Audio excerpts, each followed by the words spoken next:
intro here, and I'm back at it again. I've done it again. It's Sunday. I've been cruising around on Craigslist, Facebook Marketplace, all that kind of stuff, and I've managed to strike a deal on AT&T PC clone computers. So I need these like I need a hole in the head, to be honest with you, but I made a deal.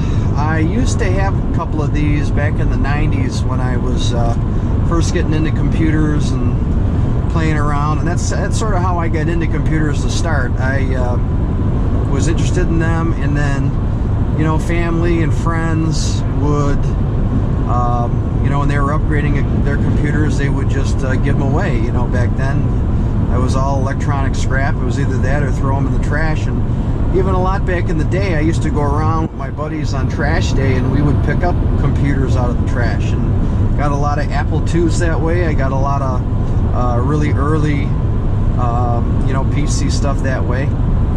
But what ended up happening was, I don't know, later on through high school, you know, you run out of room. I got into pinball machines and video arcades, and space was at a premium, so I got rid of all of my, well, not all of it, but nearly all of my PC compatible collection.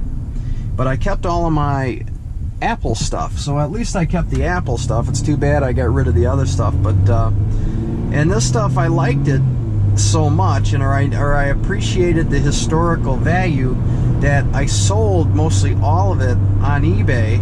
But I mean, back then there wasn't the interest like there is today. I can remember a lot of the stuff, I just sold it for $1, and then the shipper or the buyer paid the shipping, and I did all that just for the satisfaction that it didn't get scrapped. It didn't get you know, shredded for you know, precious metals and everything else. You know, some computer collector hopefully was taking that and you know, was going to appreciate it and keep it around. So I did do that. So I did preserve the stuff back then. Hindsight 2020, I wish I would have kept it, but that's the story. So PC 6300s, AT&T compatibles. Gonna go pick them up. The guy's original owner, he's got a bunch of stuff with them. He's got you know, he's got at least two full systems. He's got software, got a bunch of printers. I told him I wasn't interested in the printers, but you know, if they're there, I'll take them too. What the heck? But we'll go up there, see what's going on. It's about an hour north, and see what we come up with. Rolling up on an old junkyard here. Looks like there's some pretty cool old stuff out in the back. It's Sunday, so it's not open, but I think this place is definitely worth a check sometime.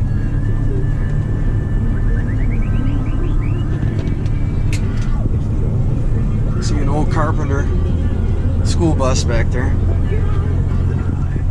Worth checking out sometime. Alright, so you're not going to believe this. I didn't get any footage of it because I came up on them so fast, but I just passed what was a 4-door sedan, you know, probably late 2000s, I don't know. Still a nice looking car, but anyways, he had to be going about 50 miles an hour in the right lane with his left rear tire completely shredded off, smoking sparks against the ground like crazy, doing about 50 miles an hour with his 4-way hazards on. Now, how messed up is that? So I didn't get any footage. I wasn't quick enough drawing the camera before I realized what was going on, but if you could imagine, it was a vehicle kind of looked similar to this guy, but left driver's side, yeah, driver's side rear tire completely shredded off on the rim, sparks, smoke, and he's doing about 50 miles an hour. What on earth are they thinking? We're almost there. So took a couple wrong turns. I think I'm on the right course now. you know, I always print the directions before I leave, and then I follow them. Hindsight 2020, I should just turn on my GPS, but I'm back on the right course now. Took me probably about, I don't know, 5-10 minutes out of the way. Got to got to get on some real sketchy roads with some real sketchy hills and stuff, covered in snow. But you never know what you find out here. But we're on the right course now. We're about, I would say 5 minutes out, and let's do this. Just rolling up to the final location here. Couple more turns and I'll be there. So we'll get with this guy, see what he's got, get loaded up and get headed back. I'll show you what we get. Alright, so we made the pickup, we're returning. We got a cab full of AT&T monitors here, actually, well, 2 of them. And then there's all the software and books and things down there. In the back of the truck we've got 5 systems. At the keyboard, there's a stack of keyboards down there. And so total looks like we've got 2 complete systems, and then 4 of the 5 computer systems actually work. So we'll go through, we'll get it home, we'll sort it all out. And what's kind of cool is they've got a 6300 like I had, and then there's like 6300 professional units with kind of a locking door on the front. I've never really seen those before, but you know, we'll check the stuff out. And real nice guy. He actually fixes stereos. He does it out of his house for a living, so that's kind of neat. He had a whole stack of vintage 70s stereos that he goes through, and he's got them for sale. Sells a lot of stuff on eBay. So real nice guy. Was in the HVAC business ahead of that, so real knowledgeable. But now we're returning, and as long as the daylight holds up, I'm gonna stop and just show a couple things that I found on my way. A couple, you know, if you watch my videos, you know I'm into vintage school buses, transit, all kinds of different stuff. Anything retro, you know, that's why I am Tommy Retro. But on my way back here, I'm just gonna grab a couple clips of some old buses that I saw. So we'll do that, and then we'll be home, and we'll take a look at what we got. We'll pull it all out and have a look at it. Okay, we're rolling up on the first bus. Looks like an 80s or a super early 90s Chevy with a Bluebird bus body on it. You can see it right there. So RV conversion.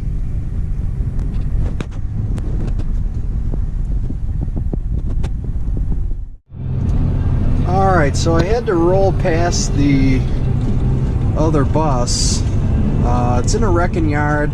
Wasn't really a good place to get the picture. I could just see it from the road over the fence, but as you can see, the road conditions have gotten pretty rough. A lot of blowing and drifting snow, but I'll have to come back during the week when they're open and see if I can go in the back and get some footage and inquire. But it was like an 80s Chevy GMC with a Carpenter bus body. Still school bus yellow, and couldn't really tell what they were doing with it, but it was sitting out front in like kind of a corral of vehicles. So like I say, I'll have to go back and check it out next time, but no good place to get a picture or any footage right now. So it's gonna be some slow goings home. I did about 60 on this stretch on the way, and now I'm doing about 35, so the return trip's gonna be a little bit longer. Alright, so we're home. Everything's unloaded. Check out what we got. As you can see, I've got everything in the garage here with the puck bowler project, so we'll be doing videos on those too. And I got a couple video games over there in the front, those Pac-Mans, a couple pinballs and stuff. But one thing is, we won't have to worry about running out of content for future videos. But let's take a look at what we got today. Got these AT&T computers here. They're all 6300 family, except for this, which is a 286 computer. So these are PC clones by AT&T. AT&T had a lot of proprietary stuff though. So when you look at like their monitors, like for example this green screen monochrome monitor actually gets its power through this proprietary connector. So the power supply actually has leads that go to the graphics card and powers that monitor that way. But you got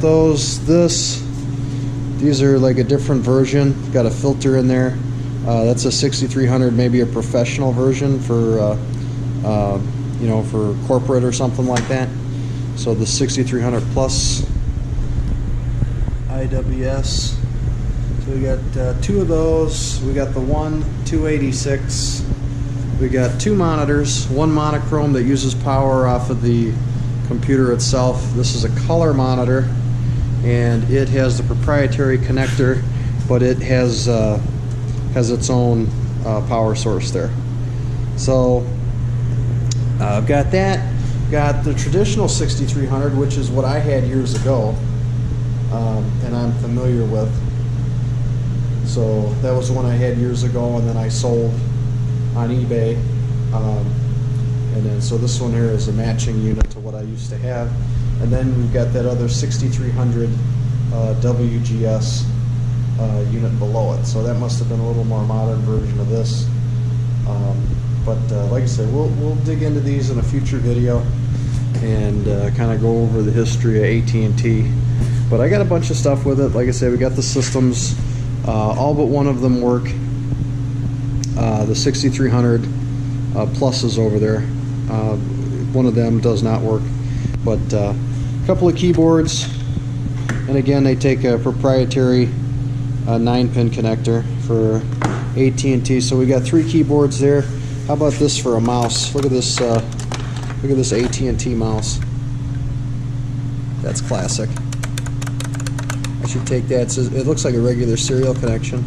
Should take that and use it on my desktop computer at work. See what they say. That'd be classic. Got a bunch of books, users guides and stuff, all in really great shape, and some miscellaneous software.